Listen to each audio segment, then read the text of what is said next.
Magandang araw kaibigan. Ang ating ikukwento sa araw na ito, ay ang pelikulang, Wall-E, na pinalabas sa taong 2008. Halina't atin ang simulan. Noong ika-22 siglo, ang mundo ay naging isang kaparangan na puno ng basura, dahil sa pagiging consumerism ng sangkatauhan, at kawalan ng pangangalaga sa ekolohiya. Nakatakas ang lahat ng natitirang survivors gamit ang isang starliner na tinatawag na Axiom, at nag-iwan ng mga robot na nagko-compact ng basura upang linisin ang planeta.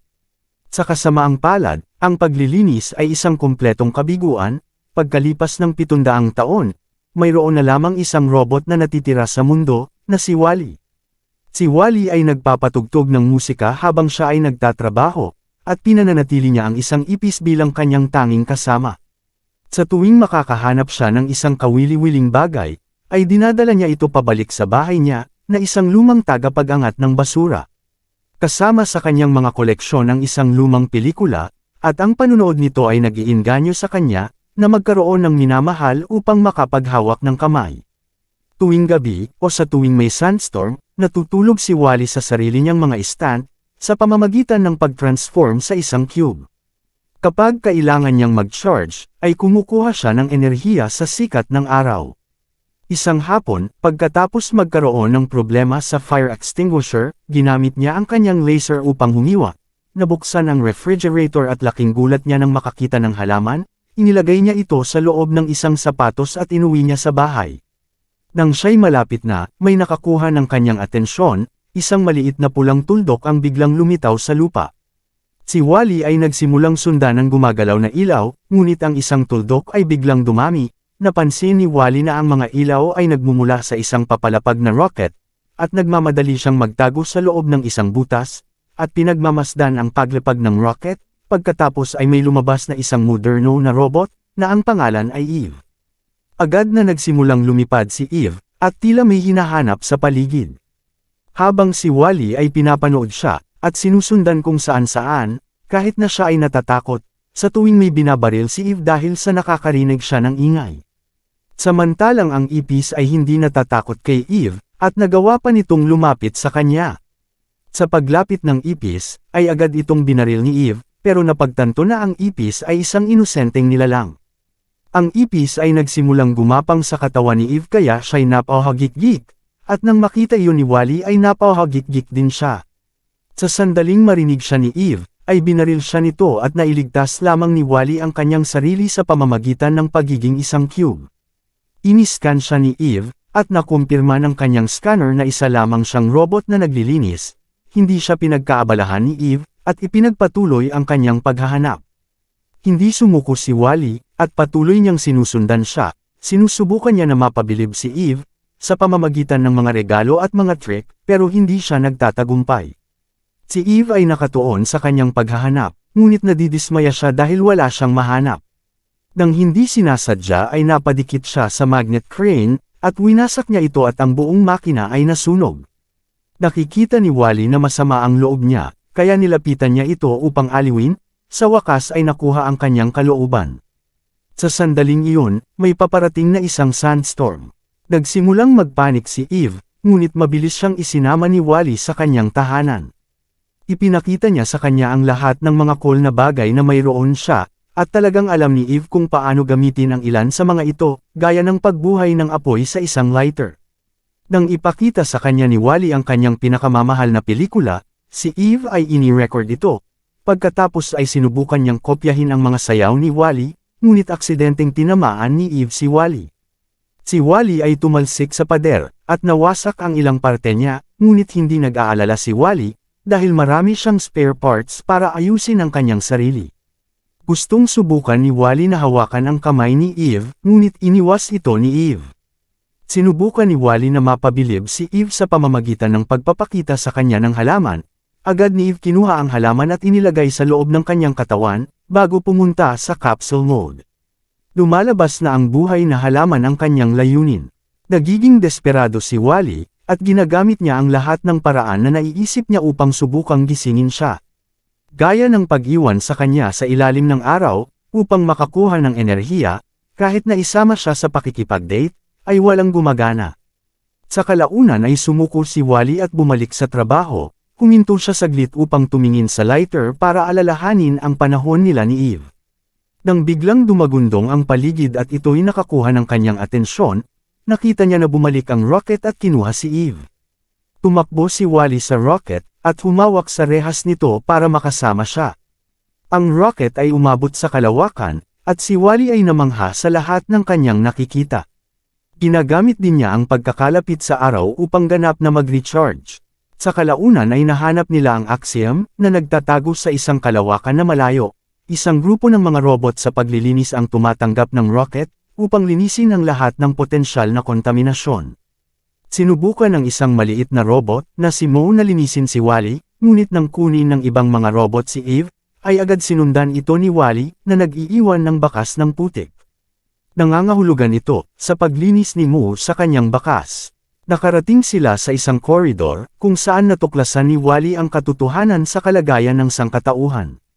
Ang lahat ay naging mataba at tamad, at sila ay nakahiga lang sa mga lumulutang na upuan, at ang kanilang mga mata ay hindi umaalis sa screen. Ang pamamahala ng Starliner, mula sa pagtuturo sa mga sanggol hanggang sa pagluluto, lahat ay ginagawa ng mga robot. Ang presensya ni Wally ay nakakuha ng atensyon ni John, at naging dahilan upang mahulog siya sa kanyang upuan, na sa wakas ay tumigil siya sa pagtingin sa isang screen. Tinulungan ni Wally na makabalik sa upuan si John, at si Wally ay nagmamadaling sumakay kung nasaan ay nandoon din si Eve. Upang maabot niya si Eve, ay nakiraan siya kay Mary upang siya ay makalapit. Nang napaatras si Mary ay naging dahilan ito para tumigil din siya sa pagtingin sa screen, at namangha siya sa paligid niya na para bang ito ang unang pagkakataon na makita ito. Nagpanggap si Wally bilang handler ni Eve, upang samahan siya. Pagpasok sa loob ay agad iniska ni Otto si Eve, ang AI ng buong ship. Pagkasuri kay Eve ay agad naman pinuntahan ang kapitan, upang ihatid sa kanya ang balita. Si Captain McCree ay isang tamad at hindi umaalis sa kanyang upuan, at nagtago si Wally sa ilalim ng mesa upang hindi siya mapansin. Ginawa ng kapitan ang kanyang mga gawain, sa pagtiyak na maayos ang mga sistema. Matapos ibigay sa mga tao ang mga araw-araw na anunsyo, sa wakas ay napansin ni McCree si Eve. Nakitang mayroon siyang positibong resulta, at pinindot ni McCree ang button ng halaman sa kanyang panel. Isang video ang agad na nagsimulang mag-play, ang dating presidente ng mundo ay lumabas sa screen, at nagbibigay paliwanag tungkol sa kanilang pag-uwi. Kung ang robot ay nakahanap ng buhay na halaman sa mundo, ay nangangahulugan ito na maaari na silang bumalik. Habang ang isang manual ay sinusuri ni McCree para sa mga tagubilin, ay sinubukan naman ni Wally na lapitan si Eve, at siya'y nabigla nang makita si Wally at mabilis niyang pinatago ito. Si McCree ay nag-activate ng isang robot na braso para kunin ang halaman, ngunit nang buksan ni Eve ang kanyang katawan, nagulat siya nang makitang wala na ang halaman. Sinabi ni Otto na malamang ay nasira siya, kaya tinawag ito ni McCree na isang maling alarma at kinansela ang paglalakbay sa mundo. Nang kinuha na si Eve upang ayusin, ay nakita ng kapitan si Wally at nagpakilala ito sa kanya. Nang nakipagkamay sa kanya si Wally, ay may naiwang dumi sa kanyang palad, kaya pinalinis niya rin si Wally. Nang nakaalis na ang mga robot, ay inilagay ni McCree ang dumi sa scanner upang masuri. Nagulat siya nang malaman na ang dumi ay galing sa mundo, kaya naging abala siya sa pagtatanong sa AI ng patungkol sa mundo. Dumating sina Eve at Wally sa repair department, at si Eve ay pinilit na ilagay sa capsule mode na may espesyal na hardware. Halos ganoon din ang pagtrato kay Wally, ngunit umiwas siya at nauwi sa pagpapaganda mula sa isang defektibong robot. Pagkatapos ay inilagay si Wally sa isang hawla, habang si Eve naman ay binibigyan ng maintenance treatment. Napagkamala ni Wally na tinutorture si Eve, nang makitang tinanggal ang kanyang kamay. Kaya't sinira niya ang kanyang hawla gamit ang kanyang laser, at agad pinuntahan si Eve upang iligtas. Sinubukan niyang kunin ang kamay ni Eve sa robot, at aksidenteng nabaril ni Wally ang control panel. Naging sanhi ito ng pagbukas ng lahat ng mga hawla, at ang mga robot ay sinamantala ang pagkakataong makatakas. Dahil dito ay itinuring nilang tagapagligtas si Wally, at isinama siya ng mga defektibong robot, at sinundan naman sila ni Eve. Pagdating nila sa isang koridor, isang grupo ng mga guard robot ang hamarang sa kanilang daan, at kinuha naman ni Eve ang kanyang kamay, ngunit kinuna naman sila ng litrato para ay alarma. Lumilitaw ang larawan sa lahat ng mga screen sa ship, na nagbabala sa mga tao patungkol sa mga rogue robot, at sinubukan ng mga gwardya na arestuhin sila. Agad na binuhat ni Eve si Wally at lumipad, nagtago sila sa isang bintana at napansin ni Eve ang mga pod. Pagkatapos ay dinala ni Eve si Wally sa elevator, at nakita ni Wally sa screen si Eve ngunit binaril niya ito. Pagkalabas sa elevator ay sinubukan ni Eve na ilagay si Wally sa isang pod para maibalik siya sa lupa, ngunit tumanggi siyang umalis kung hindi rin kasama si Eve. Napansin nilang may paparating, kaya agad silang nagtago. Dumating ang isang maliit na robot na utusan ni Otto, naglagay ito ng halaman sa pod at nakita ito nila Wally at Eve. Pagkaalis ay agad pumasok ng pod si Wally upang kunin ang halaman, ngunit sa sandaling iyon ay ina-activate ng maliit na robot ang pod at inilunsad sa kalawakan. Agad na pumasok si Eve sa isang emergency exit, at inilunsad din ang sarili. Habang pinipindot ni Wally ang lahat ng mga button para ihinto ito, ay napansin niya ang fire extinguisher para gamitin. Nakita ni Eve kung paano sumabog ang pod at siya ay nalungkot, pero biglang dumaan si Wally sa kanya gamit ang fire extinguisher na parabang ito ay isang jetpack. Parehong lumilipad ang dalawang robot, hanggang sa wakas ay magkita sila sa gitna. Ipinakita ni Wally na nagawa niyang iligtas ang halaman. Tuwang-tuwa si Eve at nagawa niyang yakapin si Wally, at nagdikit ang kanilang mga noo at nagkaroon ng kaunting spark, kaya natuwa dito si Wally at pansamantalang hindi nakagalaw. Ginagamit niya ang kanyang fire extinguisher para sayawan si Eve sa kalawakan, habang pabalik sila sa ship. Samantalang nakikita ito nina John at Mary, na sa wakas ay tinatamasa ang magandang tanawin ng kalawakan, at aksidenteng naghawak ang kanilang mga kamay. Si Eve at Wally ay nakapasok na sa sasakyan, at si Eve ay mabilis na nagtungo sa kapitan habang naiwan naman si Wally. Ligtas niyang narating ang silid ng kapitan, at ipinakita ang halaman kay McCree na nasa sabik. Kinabitan niya ng device si Eve, upang makita ang mga record niya. Ngunit hindi gaya ng nakita niya sa mga lumang larawan at video, kaya siya ay nadismaya. Gayunpaman, nang makita ang lumang pelikula ni Wally, ang tunog ng musika ay nagbibigay sa kanya ng sigla. Naisip niya na kung ang maliit na halaman ay hindi sumuko, ay hindi rin siya dapat sumuko.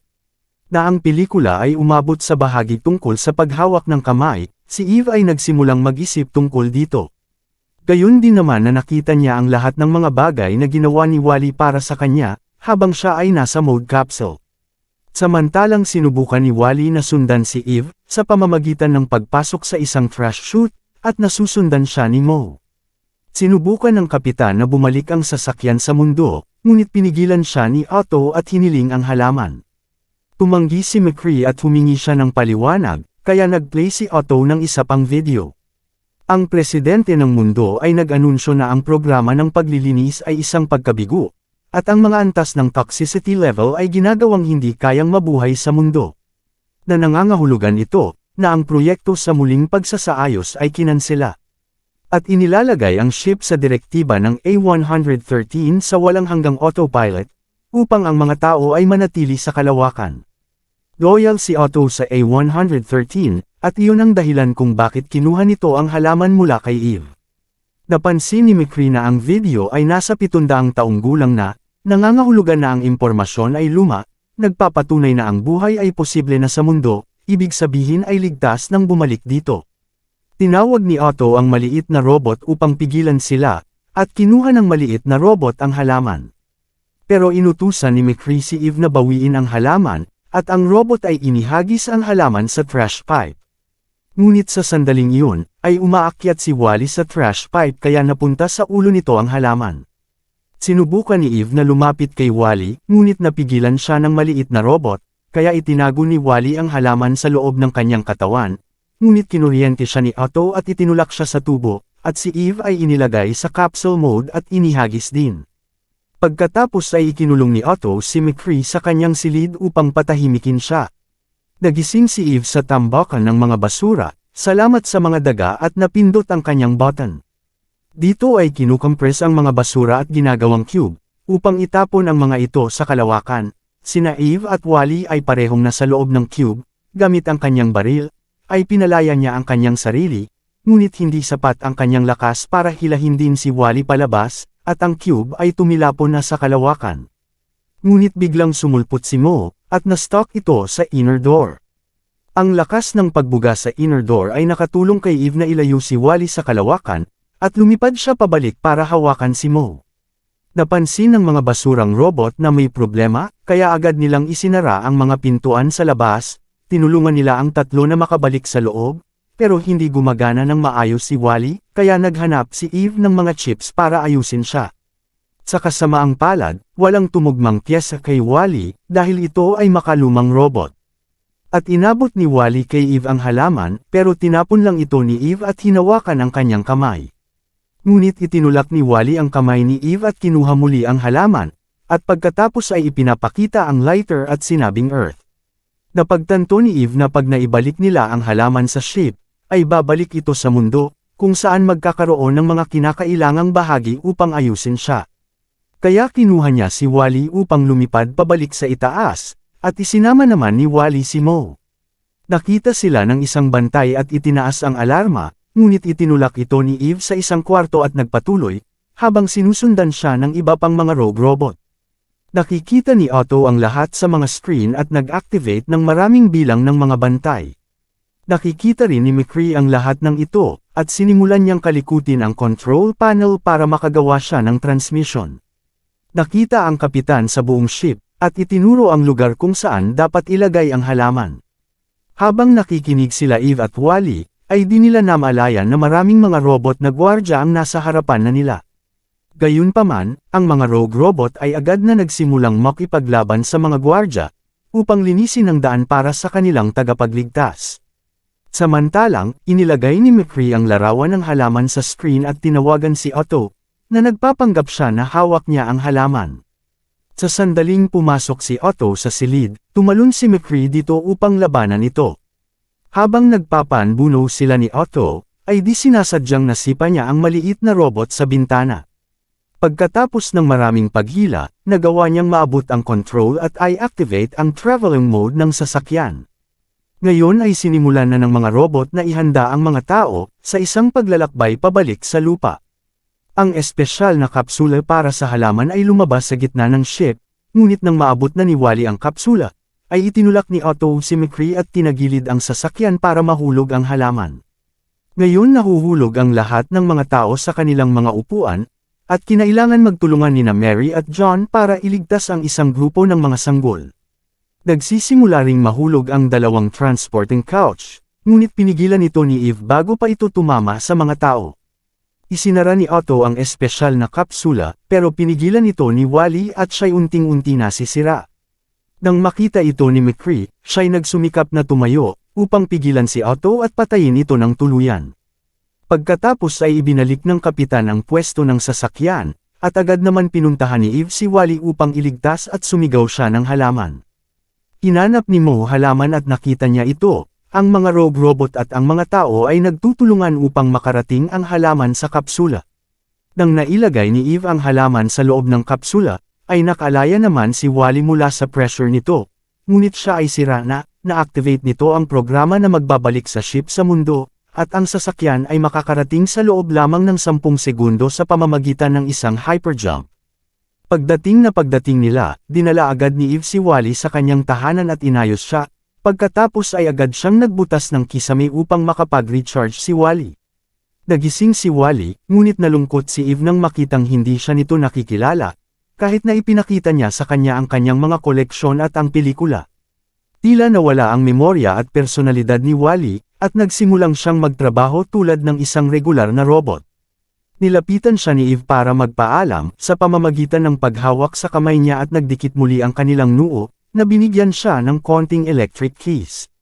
Nagresulta ito para dibitawan ni Wally ang kamay ni Eve, at unti-unting bumabalik ang personalidad ni Wally, at sila ni Eve ay nagkaroon ng matamis na sandali, habang ipinapakita ni McCree sa mga tao, kung paano palagwin ang mga halaman. Mula noon, ang mga robot at mga tao ay nagtutulungan, upang muling itayo ang kanilang lipunan gamit ang higit na likas na mga pamamaraan. At dito na po nagtatapos ang ating kwento. Kaya kung nagustuhan mo ang aking Tagalog movie recap, ay paki-like naman at paki-click na rin ng subscribe button, huwag mo na rin kalimutan na mag-iwan ng mensahe, upang masuportahan mo ang aking channel. Maraming salamat po sa iyong panunood.